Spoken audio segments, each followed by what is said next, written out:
ಅದೇ ಹೊತ್ತಿಗೆ ರೇಖಾ ಅಲ್ಲಿಗೆ ಬಂದು ನಂದಿನಿಯ ಕೈ ಹಿಡಿದು ಒಳಗೆ ಕರೆದುಕೊಂಡು ಹೋದಳು. ಭಿಕ್ಷುಕನ್ ಜೊತೆ ಜಗಳ ಮಾಡ್ಬೇಡ ನಂದಿನಿ, ಬಾ.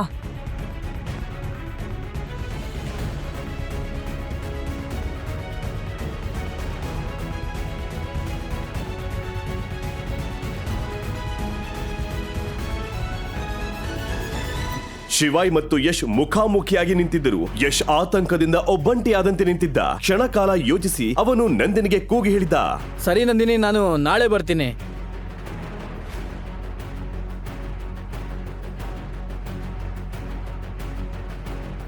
ಶಿವಾಯ್, ನಾಳೆ ಡಿವೋರ್ಸ್ಗೆ ರೆಡಿ ಆಗು.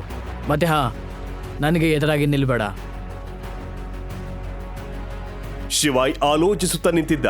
ಸತ್ಯವಾಗಿ ಹಣಕ್ಕೆ ಇಷ್ಟು ಶಕ್ತಿ ಇದೆಯಾ? ಅದು ಯಾರನ್ನಾದರೂ ಬದಲಾಯಿಸದೆಯಾ? ಇವತ್ತಿನ ಕಾಲದಲ್ಲಿ ಪ್ರೀತಿಗೆ ಬೆಲೆ ಇಲ್ಲವಾ?